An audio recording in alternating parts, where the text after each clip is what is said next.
अस्सलाम वालेकुम नाज़रीन। हालात पाकिस्तान में इस कदर ख़राब कर दिए गए, फ़स्तायत अपनी इंतहा पर है, उरूज पर है, यानी फ़िरौनियत, यज़ीदियत आपको हर तरफ दिखेगी। सनम जावेद किसी की माँ, ऑब्वियसली किसी की बेटी, बच्चों से दूर, छोटी ईद भी जिस तरीके से उन्होंने गुज़ारी और अब दोबारा बड़ी ईद है। लेकिन उससे कबल जो कुछ किया जा रहा है, रिहाई तो बहुत दूर की बात है। मतलब पानी की बूँद तक को इस्लामी जमहूरिया पाकिस्तान में तरसाया जा रहा है।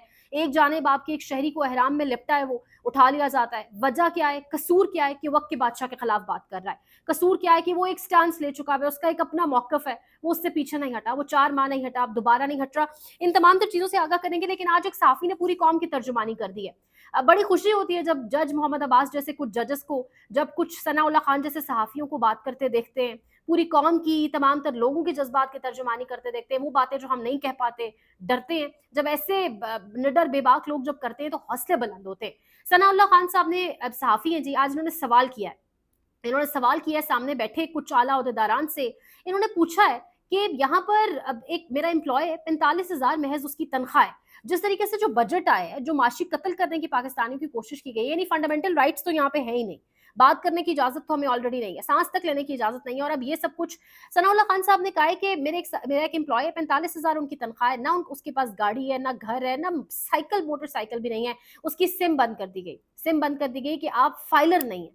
एक जानिब 45,000 वाले की सिम बंद कर दी जाती है, सनाउल्लाह खान साहब कह रहे हैं, दूसरी जानिब क्या किसी की जरूरत है कि जर्नैलों से, सियासतदानों से, पार्लियामेंटेरियन से पूछ सके कि ये जो मुल्क का पैसा बाहर लेके जाते हैं, जो अरबों रुपए की, खरबों रुपए की करप्शन होती है, जिस तरीके से यहाँ पे किसी से पूछकर, उन्होंने बल्कि जिक्र किया, उन्होंने दुबई लीक्स का भी जिक्र किया, और उन्होंने कहा कि हमें तो ये कहा गया है कि एफबीआर को बाकायदा तौर पर शटअप कॉल दी गई है, कहा गया है कि अपनी लिमिट्स में रहे, ऐसी कोई तहकीकात नहीं होगी। सनाउल्लाह खान साहब का ये सवाल, पूरी कौम की तर्जमानी तो उन्होंने की, लेकिन जवाब देने वाले माहिर थे टाल मटोल में।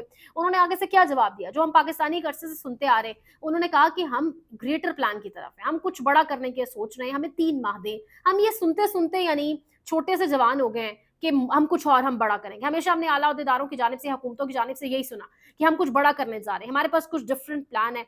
होता कुछ नहीं है, हम सब जानते हैं जो होता है। आवाम को ट्रक की बत्ती के पीछे लगाया जाता है, आवाम को एक लॉलीपॉप दिया जाता है, टैक्स लगा दिया गया। एक जानिब तनख्वाह बढ़ाने की बात की गई है, दूसरी जानिब टैक्स लगा दिया गया। यानी पूरे बजट के अंदर आप देखें, क्या वजीर आजम हाउस की, क्या जो बड़े बड़े अशराफिया, क्या उन्होंने अपने किसी प्राइसेस के अंदर कट डाउन किया है? क्या उन्होंने क्या उन्होंने कहीं पर कोई कॉम्प्रोमाइज करने की, कोई मामलात को किफायतशारी से चलाने की कोशिश की है उस मुल्क के अंदर जहां लोग अपनी बेटियों का जेवर तक बेचने पर मजबूर है? पिछले साल के हालात थे, अब इस साल क्या होगा? जबकि अवाम ने इनको इलेक्ट भी नहीं किया, अवाम इनको वापस देखना नहीं चाहती थी, ये खुद अवाम के सर पर आए, इनको मुसल्लत किया इनके हैंडलर्स ने, और अब सबसे ज्यादा फायदा इस बजट से ये और इनके हैंडलर्स उठाएंगे। एहराम की हालत में गिरफ्तार किया जाता है एक शख्स को, गिरफ्तार किया जाता है, शीशे तोड़कर गाड़ी के गिरफ्तार किया जाता है, सबसे ज्यादा पाकिस्तान का सुना जाने वाला सहाफी। लेकिन अगर आज आप पाकिस्तान के काजी से पूछें, वक्त के काजी से पूछें, जिसको अल्लाह ने इतना बड़ा, इतना खूबसूरत एक मनसब दिया है, तो वो ये कहेंगे कौन इमरान रियाज खान। काजी फैजी साहब तो यही कहेंगे कौन इमरान रियाज खान, मैं तो नहीं जानता कौन इमरान रियाज खान, क्या करूं, रेड कारपेट बिछाऊं, आ जाए मेरे पास।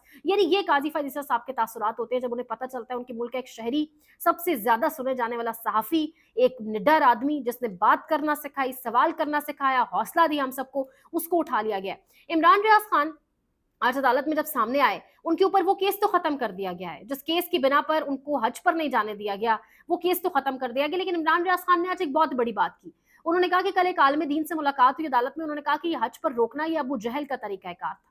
यानी जो मौजूदा हुक्मरान है, जो मौजूदा अशराफी है, जिन्होंने ये फैसला किया, जिन्होंने जो असल में इस तमाम तर प्लान के पीछे इमरान रियाज खान को जिन्होंने हज पर नहीं जाने दिया, वो अबू जहल की रविश के ऊपर चल रहे हैं।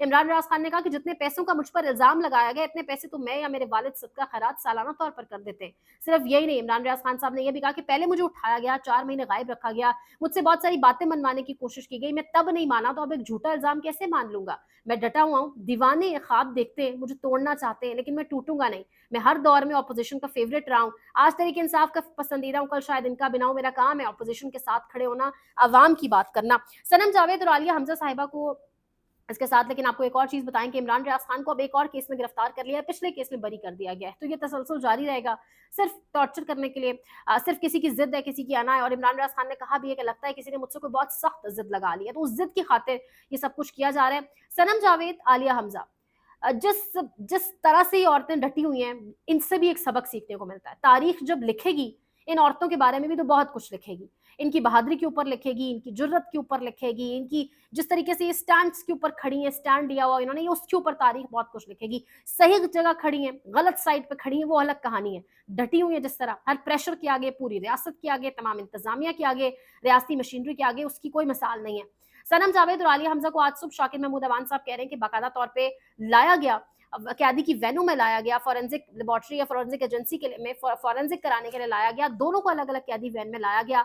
लाहौर की इस तपती गर्मी, इस शदीद धूप में यजीदियत, फिरौनियत क्या नाम दिया जाए इसको, दोनों को कैदी वैनों में, यानी आप अंदाजा लगाए बंद कमरे में आप बैठते हैं तो आपका दम घुटने लग जाता है।